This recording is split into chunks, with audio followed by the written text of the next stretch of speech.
Not only is my guest a good friend of mine, but I'll tell you what, this gal has been on quite the road. She is a former police officer. She's currently a volunteer firefighter. She's been in personal training. And on top of all of that, in case you didn't know, she was on season 5 of Naked and Afraid. So we're going to find out all about that. Would you please welcome to the show my good friend, Andrea Lopez. Andrea, how are you doing? I'm good. I'm happy to be here this morning. Well, it's very good to see you. It's very good to see you in the comforts of where you're at now compared to where you were at not too long Yes. ago. Nice to show up with clothes on. Well, that thank you very much. I'm sure the audience is happy about that as well. So so we've got a lot to touch on, but when I start, I really like to begin at the beginning. Can you tell us a little bit about your background, your how you were raised and family life? Yeah, absolutely. So I was raised in Moab, Utah, rural, small town USA. Um, Typical upbringing. My parents were just really hardworking people, gritty people, showed up every day, not really ever having to like talk to us about working hard. They just modeled it. They were kind, check on your neighbor type of people, and that's how I grew up. And you were very active, if I remember correctly. You're very active. Your family was in sports as well, Hmm. correct? Yeah. Yeah, I played basketball, softball, and I was a cheerleader all through high school, and then I cheered in college as well. So my parents were always like pushing us to do extracurricular activities, challenging us. We played outdoors a lot, being from southern Utah. We camped, we fished, we hiked. We were just really active.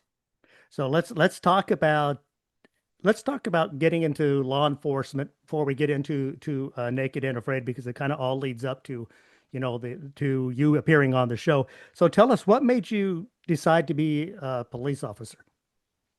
Um, I think just who I am as a person. I really like helping others. I like serving my community, kind of like I mentioned. Like I watched my parents do it my entire life. We'd have random neighbors over for dinner or that kind of stuff. And from a young age, it was really um, kind of bred into me to look out for your community and serve your community. And that was just a way and an avenue that I thought that I could do that. So it was exciting. I liked the challenge. I liked the high speed of responding to calls and not knowing what it was going to look like. So that's one of the reasons I got into it. And then were you doing the firefighting before that, or was this in between? How did that come about? Yeah, so actually, I'm in my third year as a firefighter. That just recently came about. I was a law enforcement officer, so I served in Moab, and then I transferred up to Layton. I worked patrol, and then I worked as a detective doing people and property crimes, and then I helped with internet crimes against children, where I would work undercover, and I'd be like the person that you would go meet on the street, and then I was our SWAT team's hostage negotiator. You just couldn't sit still, could you? Not at all. So we want to talk a lot about being involved in law enforcement, because it really did have an impact on you, especially that a lot of that comes out as we get into more talking about Naked and Afraid, because you dealt with some very serious stuff in law enforcement, especially getting into the internet crimes and with children and stuff like that. So tell us, first of all, what made you decide to actually go that direction in law enforcement? Um, Honestly, like I think when you're in it, you just want to like do more. You see these opportunities come up. For me, it was I'm 4'11" and it was about 20 years ago. So I did not look like your typical law enforcement officer. I did look like a 13-year-old girl. And so it was an easy fit for me to be able to slide into that undercover role. Um, my mom was a preschool teacher, so she's always been really passionate about helping kids, and I think that's just been modeled to me. So in turn, I've been really passionate about helping kids, and family super important to me. And so like it was an area that I was just really passionate about. And obviously, when we get to talking more about that, it really had an impact on you mentally as well. And we'll talk about that here in a few. But also, one of the things you got into, and I did meant forgot to ask you this earlier, but are you still doing personal training? Not really. I mean, I would love to. I still have my certifications and I'm keeping those active, but I'm so busy, I don't really have the time right now to like take on clients and do that. All right. Well, so we have a former police officer, a firefighter, personal trainer. And so now let's talk about how in the heck or what made you decide that you wanted to be on Naked and Afraid. You know, it's kind of funny how this story happened. I used to watch it a lot with one of my fellow police officer buddies of mine. His name's Nate. And we were watching the show, and I remember telling him one day, I'm going to be on this show. You just wait. Like, I'm going to be on it. We watched it all the time together, and maybe 2 years had passed, and I was just out for a walk, and I saw a flyer to apply. They were looking for applicants. And so I was like, ah, that's it. I'm doing it. So I applied, and I got a call the very next day. So what was the process? You get the call.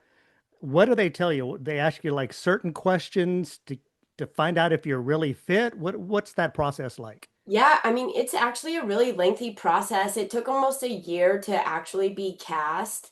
Um, because the reality is there's nobody out there to save you but you. When you're filming, you have a camera guy from LA, a sound guy, our sound guy was from France, and a producer who really know media, they don't know survival. And so they flew me out to LA. I had to meet with Discovery Channel's survival expert, go through a bunch of questions, kind of like pop quiz style, to see if I actually knew what I said I knew. I had to meet with production. I had to go through a psych eval to see if mentally I would be okay to do it. I had to meet with a medical team to see if I was physically okay to do it. Um, and then after that process, it was kind of just like a waiting process. I originally got cast for Thailand.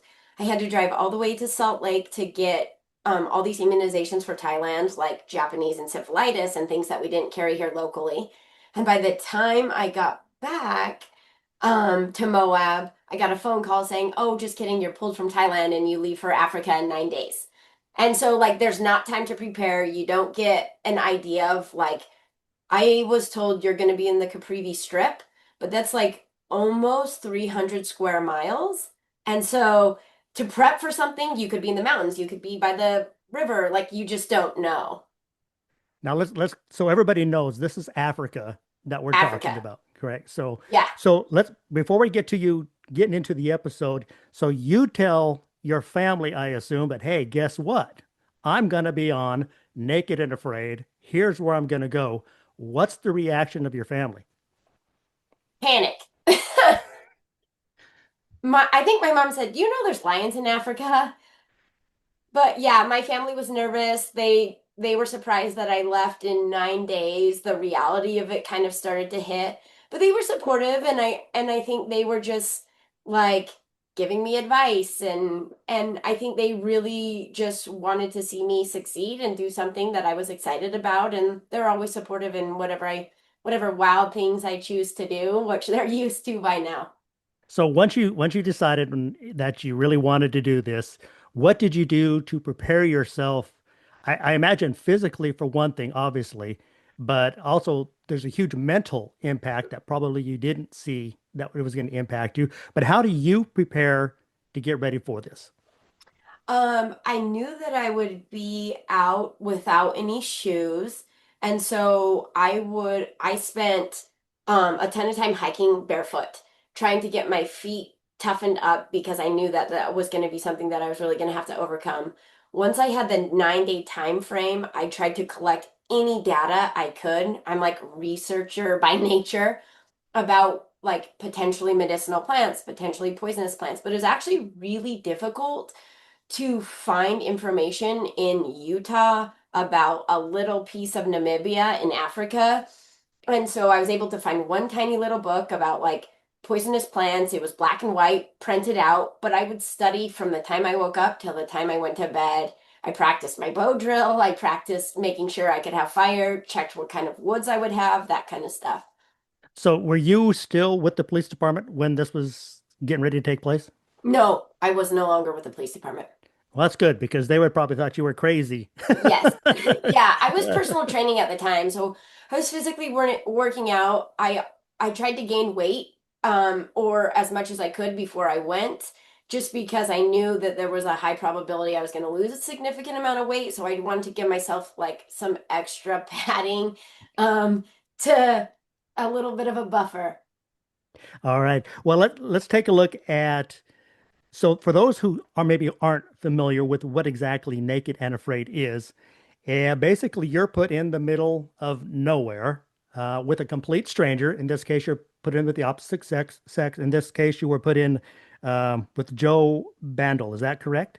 Yeah. And he, at Yep. the time, he was the oldest participant at the time of Naked and Afraid. He was 55 years old. So they get put in the middle of nowhere. They don't know each other. They haven't met yet. Tell us what happens once you get there, once you're getting ready to be dropped off. What's that feeling like? So nerve-wracking. I had arrived in Namibia 3 days prior to insertion, and we weren't allowed to leave like the tent area because they want your first meeting to be authentic. And so they didn't want to run any risk of us meeting one another. I had to stay in like my little tent area and I was just served whatever meals that showed up, and I got really sick, like super sick 3 days before insertion. And so like driving out, we were both put in totally different vehicles and we met at this like meeting point.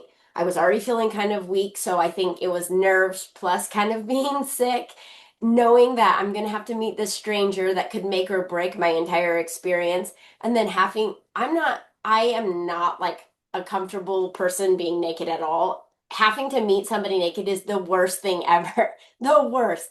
And so I was so nervous. And then on top of that, we had like a guide that led us into where we were inserting, and he pulls out this big rifle and he's like, normally we don't do this, but we've had hippos in the area, so as I walk you in, I'm just going to walk you in and we're going to be armed. Normally this is not how this goes, but we're just taking an extra precaution. And I was like, oh, what am I doing? This was not a smart choice.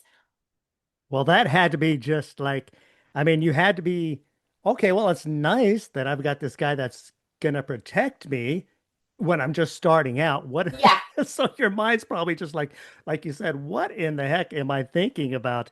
So let's get up to the point now. You're walking in and you and Joe meet for the first time. What's your impression? Honestly, I kind of just had a sense of peace. Joe was really like friendly and smiley from the beginning. He went in for a hug, which I thought was kind of weird, but I think it was just because he was so nervous and I was nervous, and we were like on camera and just trying to be like, let's do this. The one thing that was nice about Joe is like he, from the second we met, was like forming a plan and had this go-getter attitude, which just honestly gave me a sense of peace. Now, so people don't understand, you were the first openly gay person to be featured on the show, and at some point during the filming, you decide that you want to, I guess, come out with Joe so he understands a little bit more about, your past. Was that hard for you to do? Explain that. Absolutely. I mean, there's a point of hesitation because it's it's never gotten easier for me. It's hard for me every single time because I have had experiences where it's not well received. But my whole purpose for doing Naked and Afraid was about personal growth. I wanted to challenge myself. I wanted to show up authentically, and I didn't think it'd be fair for Joe to show up authentically if I didn't do the same. And so, like, in order for us to be able to bond as partners, I mean, you're there with that person 24/7 all night. You're talking like, oh, so how's your husband or that kind of stuff. And I didn't want to be dodgy. I wanted to be honest and authentic and true. And so there was a point where I'm just like, I can't like dodge these questions. I'm just gonna have to be truthful. And I'm sure from watching previous episodes, because I've watched it as well, when you first see the two contestants meeting, I'm sure there's in the mind, you're like, okay, these guys aren't going to get along. These guys will get along. It'll be interesting if they're get along at front and then at the back they're just ready to strangle each other. But you guys really seem to create a unique bond. I don't think that's always seen on the show. Can you explain how that happened? Yeah. So, you know, I would say once you're out there doing that type of challenge, all of the surface level stuff kind of falls away. And the reality is like your character just comes through. And Joe has character in spades. He is a solid, just good-hearted individual, and all the surface level stuff doesn't really matter. My wife told me actually going into it, I don't care what you do on this challenge, just don't fight with your partner. And I had that little voice in the back of my mind, like, it doesn't matter. Like, I'm here, they're my strength because, like, I could either fight with them and be out doing this on my own, or I could do it as a group and more hands make lighter work, you know? And so, like, my whole goal was to just come to the table as a supportive partner in the best way that I could. And Joe absolutely came with the same mentality, and so it just worked. So you're out for 21 days. So people understand it's 21 days, no clothes, no outside assistance or anything like that. What was it like the first night when you guys together? Were you still going, I don't know about this, the hippo thing? Yeah, well, so they had walked us in with rifles because there was hippo sightings that were close. And then we actually found a body of water that we named the hippo pond because there was tracks all around it. So we knew hippos come out of the water at night, so we were worried. We built a debris shelter, but the very first night, I actually felt really good about it because we'd secured water, we'd secured shelter, and we'd secured fire by night one. And so, like, those things are essential to survival versus creature comforts, right? Like, I knew if we had fire, we'd stay warm for the night. If we had water, we wouldn't be dehydrated, and we had a little bit of a shelter to help us. The first night, though, it was awkward. We're like climbing in our shelter. It had been really hot all day, but then temperatures were plummeting. And so we're just like, okay, this is really real. You're laying down and there's like starting to be bugs crawling all over you. So you're trying to rub ash on you to get them off. And it was just like, okay, we're in it. So let's talk about each contestant gets to bring with them something. So you're not without total anything. You brought something that was really special to you on the journey. What was that? I brought a fire starter that was given to me by my grandpa. I had, I have such an amazing and supportive family. My grandpa's now passed, and it's something that I really like treasure now thinking about it. Like, he got to be a part of that journey. And when I came back, he was so excited, like, hey, did my fire starter work? And so that's the object I chose. I was hoping that my partner would choose a blade, and then we'd at least have the ability to like survive. So you guys were lucky in that the first night you kind of had some essentials, obviously, that you needed. So that definitely a benefit.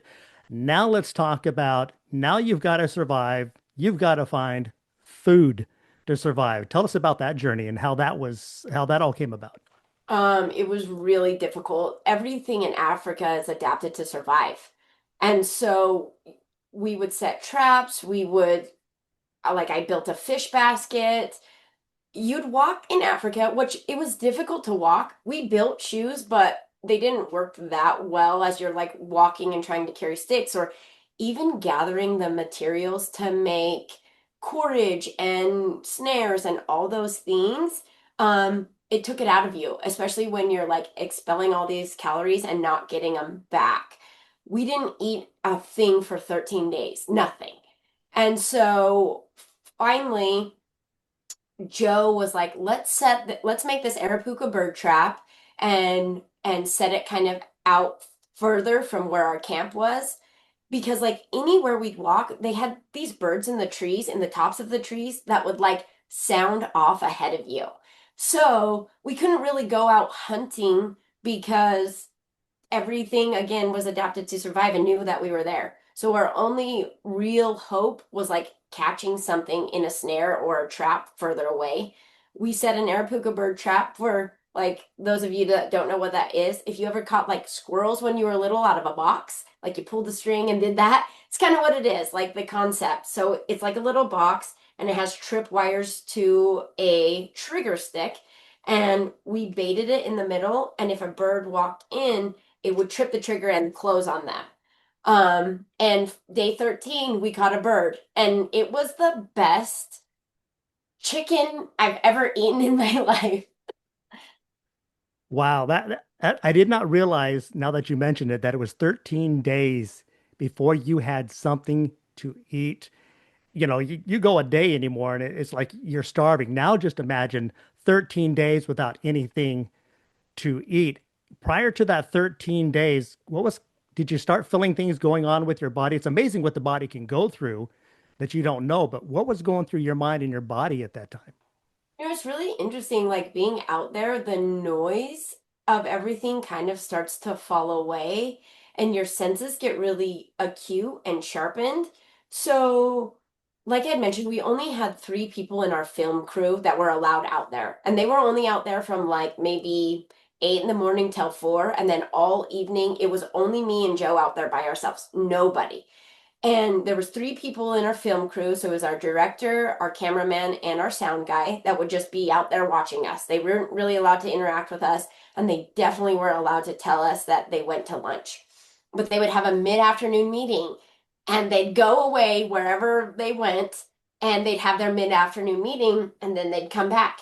But like by like day 5, I could smell what they had for lunch. And I'm like, oh, this is so terrible, but your senses kind of get like attuned.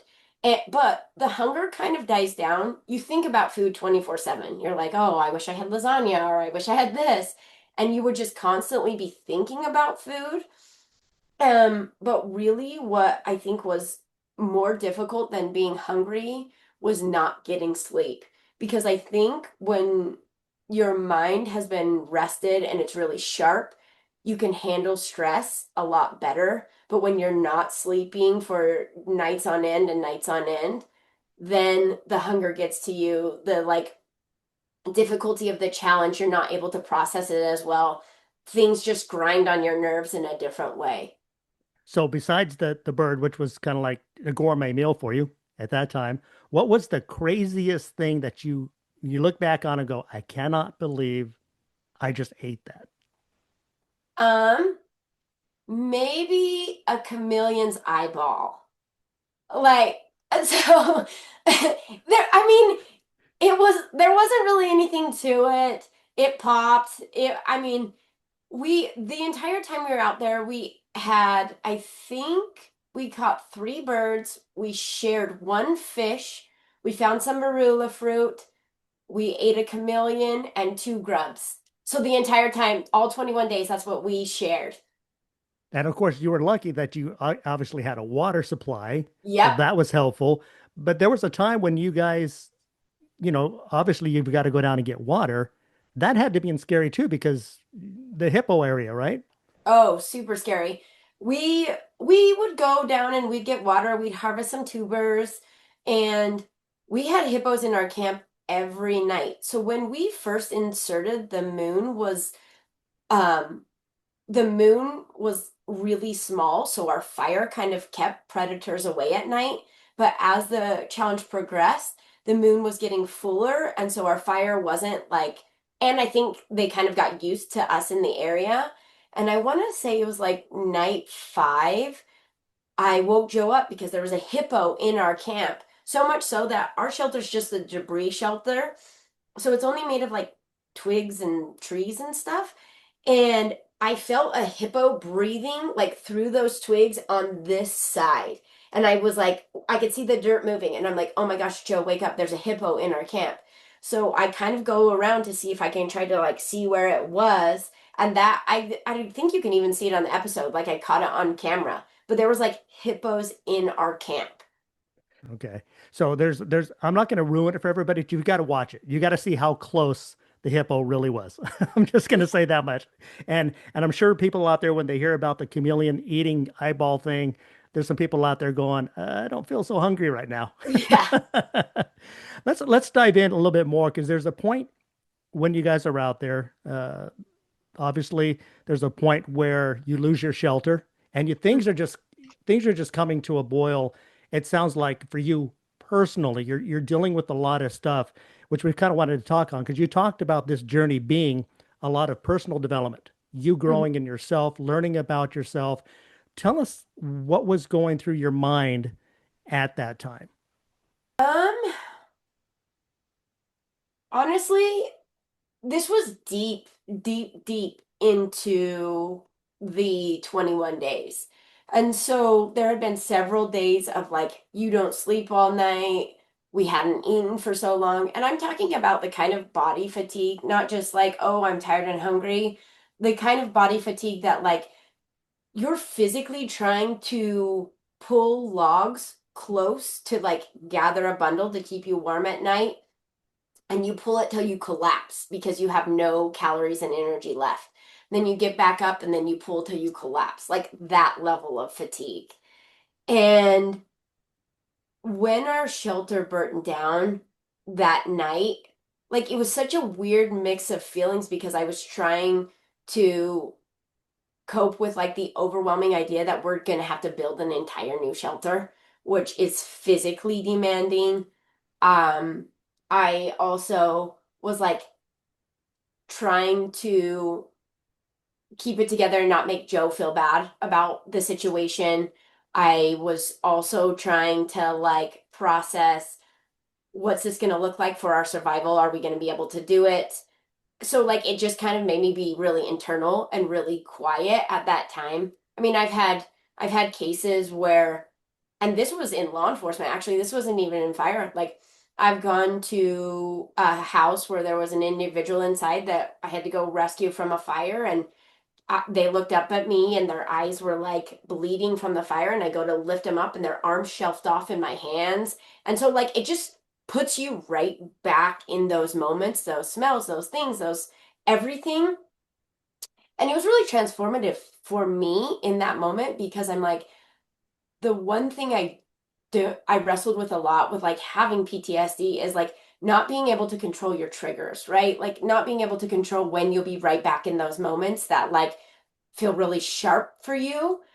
And in that moment for me, I was like, you know what? Like, yes, I am reminded of those things, but also like I'm in control of my own thoughts. I'm in control of my own experiences.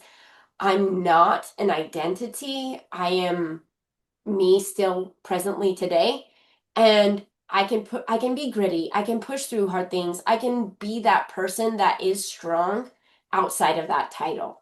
And so like that was like a pivotal moment for me because I was like, this is the reason that I wanted to do this, to prove to myself that I am that person outside of that identity.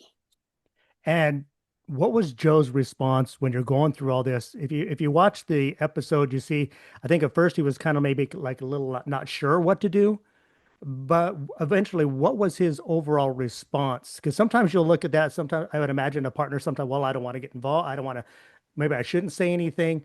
But Joe was kind of like he just came to you, right? He comforted you. Tell us about Oh, that. Joe's the greatest. Joe's absolutely like that's kind of just talking about his character and how he just has it in spades. Like it's an uncomfortable situation, not really knowing how to handle that, probably experiencing the exact same emotions like I'm exhausted. How are we going to have to rebuild the shelter to make this work and that kind of stuff? And he still chooses in that moment to show up for me just is a testament to who Joe is. You know, he came to me, he's checking in on me, he's a supportive partner, and my success on that show is entirely because of Joe and who he is as a person. And it's amazing that you were able to, when you sat there and rationalized yourself, going through all this, reliving the triggers that made you relive what was going on that you dealt with in the past. Uh, it's a lot. it says a lot about you being able to recognize that you were going through this, but it was also that you were able to say, I'm in control of how I react.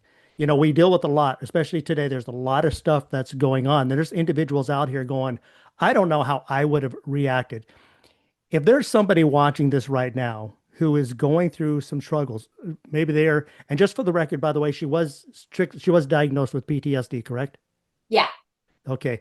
And so for somebody out there that is just struggling, maybe they're going through stuff like that. What do you think? What kind of message can you give them about their struggles that might help them on their journey? I would say trust yourself because you can handle more than you think. Sorry, getting paged out to a fire. Um, speaking of, um, you can handle more than you think. I mean, like for me, strength isn't just about being physically strong and pushing through. It's about being patient. It's about being kind to yourself, being kind to other people, and like doing the right thing when nobody else is watching, because then you have integrity for yourself and you're not seeking outside approval, right? Like you have that like real sense of peace and comfortability about like who you are as a person, so you don't need any approval from anybody else.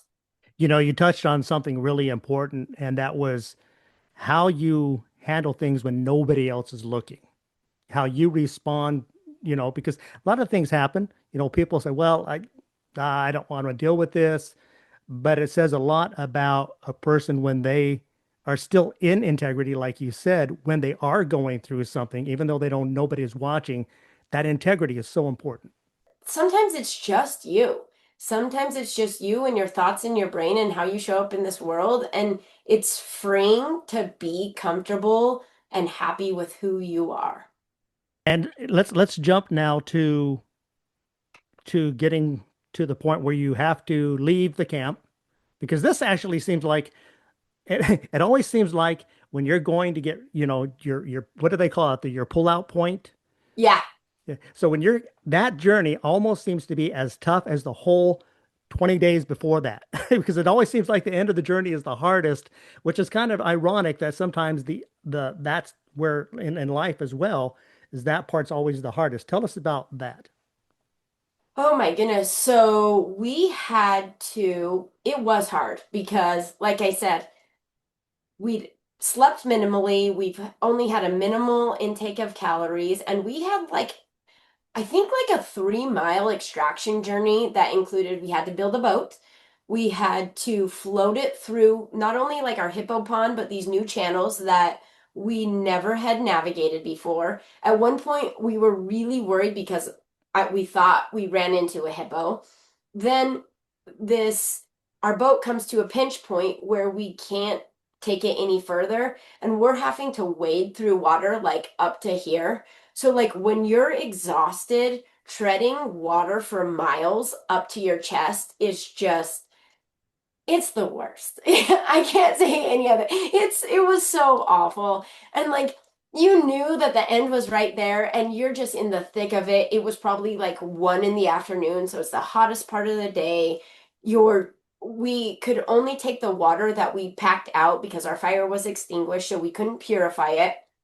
We took like one little thing of water. We're trying to share it, and you don't have shoes, so every step is like there's a bunch of these trees out there that have huge thorns. They're going through your feet, and you're just like inching it out.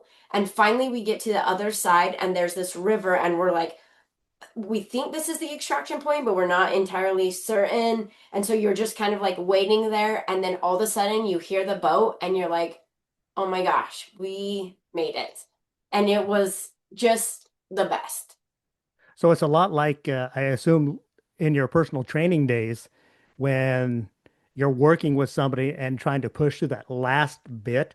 Was a lot of that going through your mind? Were you thinking, okay, I've got to push, I'm almost there, I have to make it through this? That's one thing I love about personal training so much. Like it honestly, like it helped with this challenge so much because like when your body's under physical stress, it's actually just like a mental challenge. And each day that you go in and you successfully complete that mental challenge, your brain recognizes that you can do hard things.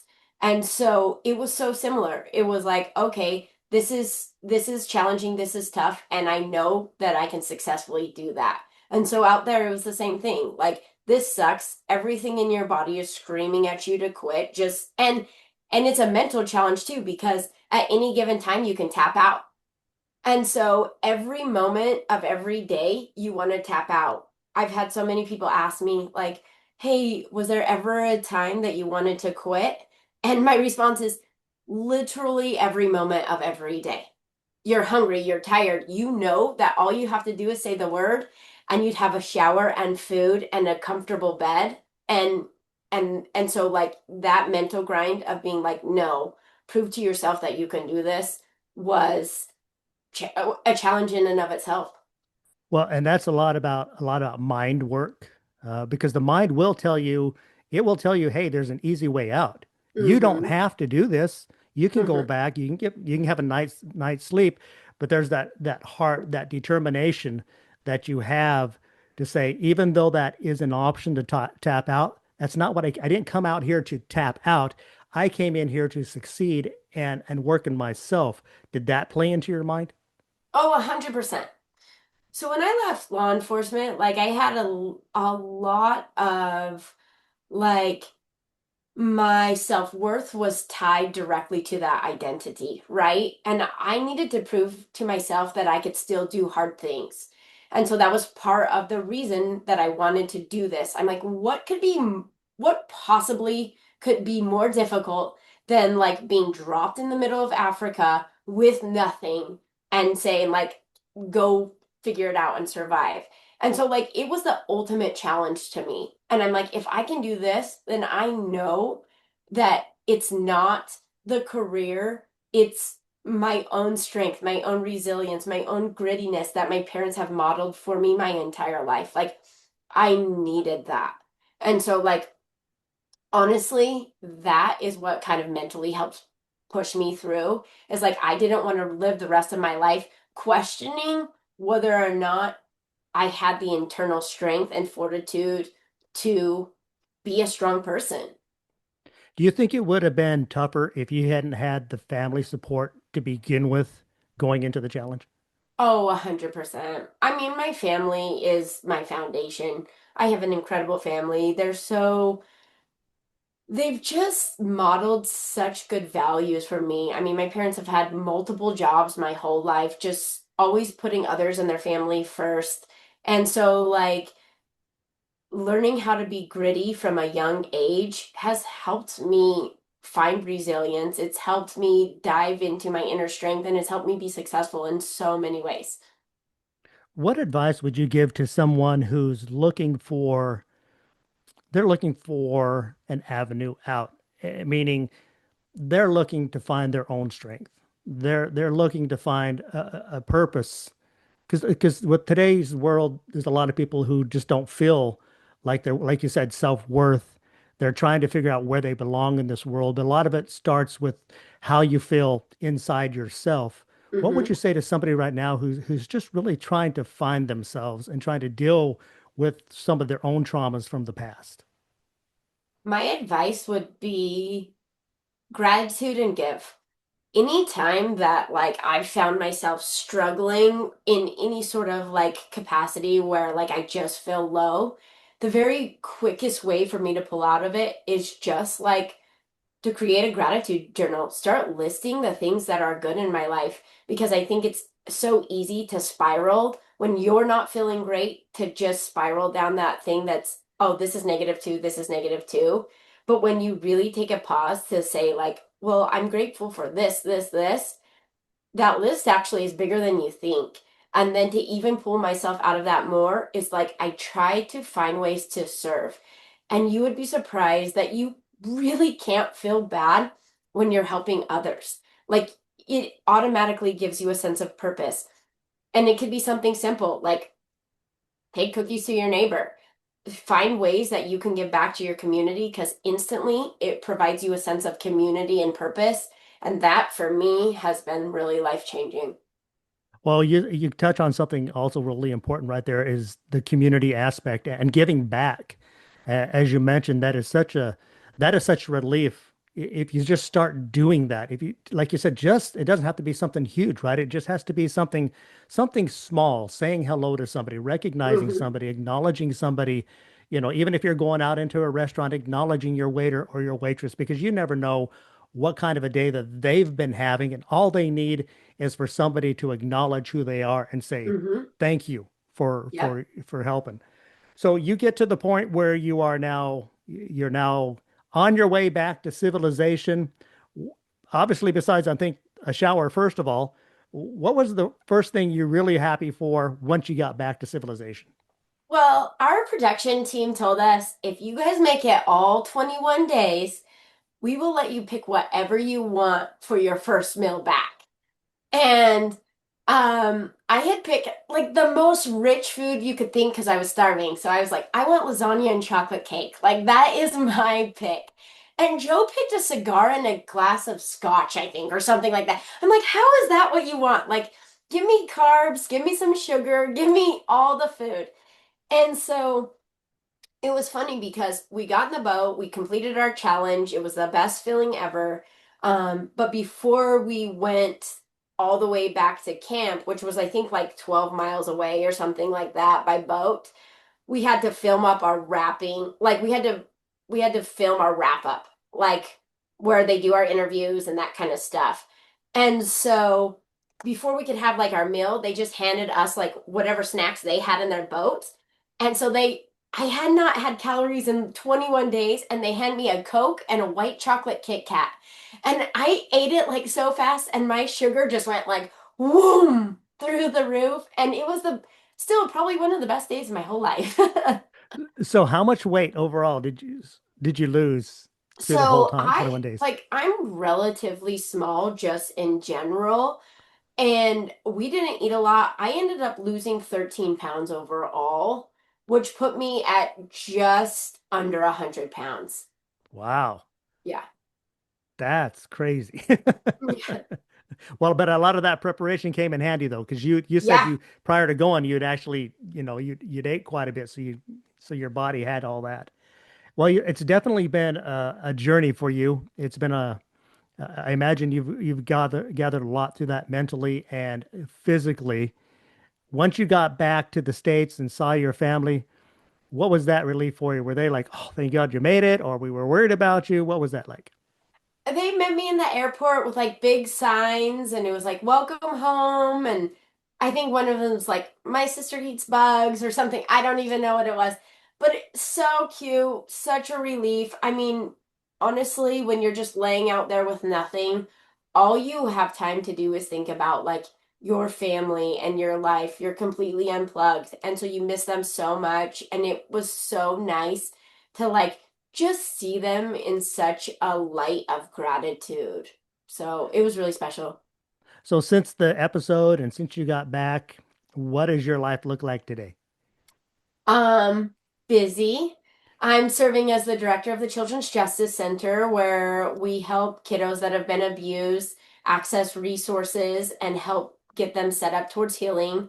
I'm serving on the fire department here as a first responder. Um, I'm married. We have 4 children. We have 2 older children, so 25 and 20, and then we have 6-year-old twins that we're Wow. chasing all over playing sports and all kinds of stuff. We're busy. So what's next for you? I mean, obviously, I mean, I don't think anything could top Naked and Afraid as far as adventure wise, but do you find yourself going, maybe I can try something else adventure wise, or did you go, okay, no, that's enough? Yeah. Well, I have been asked to come back on Naked and Afraid several times. Right out of the gate, it was for the 40, but it was back in Africa. So I didn't really want to do Africa again. I'd lost 13 pounds in 21 days, so I figured 26 in 40 days. Like I don't think I could physically sustain that. And I had some long-term health repercussions from that a little bit. And so I was like, I don't know if I want to do that to my body. And then I got asked a couple different ones, one in the Amazon, one in shark infested waters. And I was like, well, I'm from the desert, so I don't think that's a great idea for me. But then there was a separate challenge where they were taking like multiple producers to put together a kind of more like physical challenge, but also mixed in primitive survival stuff to go to Fiji, and that was last summer. And I actually said yes to that. I was headed to Fiji to go do that. But a week before I was supposed to leave, I got bumped from a like a main to an alternate, and the alternates didn't really get to like compete for the prize. And so I told them, I'm like, if you guys do this again, like I'll go as a main contender, but not as an alternate, because I didn't want to just be away from my family for fun. I wanted to actually like compete to pay off my house or something, you know? And so I told them that. So that might be on the horizon. It might not be, but that's really just living my life with my family. Yeah, so some people don't know there is a, if I remember correctly, there is some monetary at the end of it that you get for the episode. You don't have to talk about that if you don't want to, but and that all in all, I think the monetary is one thing, but I think it's what you got out it personally above the money part, right? Oh, 100%. 100%. Well, I'll tell you what, this has been very enlightening, and we'll make sure to include the link so people can actually go and watch the episode. And it was actually you and Joe having a watch party, which I thought was kind of interesting because you two hadn't seen each other since you guys, came out of Africa. So that had to been kind of neat to see each other, albeit, via separate locations. But what was that like, real quick, to reunite with Joe that way? So fun. Well, and actually, my family traveled up north to his home state and visited him. And we met him and his wife in person, and we went out to lunch and stuff. So we actually have met up since the show, and we remain good friends. We talk all the time, and it's Joe's great. Well, I think that's awesome because you guys obviously have a great relationship. Probably it's going to last a lifetime now from this one episode. As we get ready to wrap things up, what's something that you would like our listeners, our audience to know, one, about everything you went through, and two, how to continue moving on in their lives? What's something you would like to leave them with? Um, I think my only advice today, especially like on 9/11, is just like show up, be kind, give back, and you really can make an impact on the world around you just by living your life authentically and being kind to others. And so, like, my takeaway is yes, I wanted to do this challenge to prove to myself that I was strong, but like, you being strong can be different. It can look different. It's not about like physical strength. It genuinely is can be like being kind in a group that's not being kind, you know? And so that's my only advice is like, if you want the world to reflect differently, be that person. And you are gritty, you can do more than you think you can do. All right, Andrew. Well, we want to thank you very much for sharing your experiences with us. I think there's a lot of value when people go back to listen to this episode. And by the way, if there's somebody out there who you know can benefit from this, please share this episode with them because not only does it benefit you, but it also benefits somebody that you know who you may not know that's going through a lot. Andrea, again, thank you very much for joining us. Thank you. All right. And again, we want to thank you, especially for joining us for this episode of Eagle Freedom Presents. And hopefully, you found some words of courage from Andrea's story, as her story reflects the stories that you hear here on Eagle Freedom Presents. Thank you very much for joining us. We'll see you next time on Eagle Freedom Presents. Bye bye.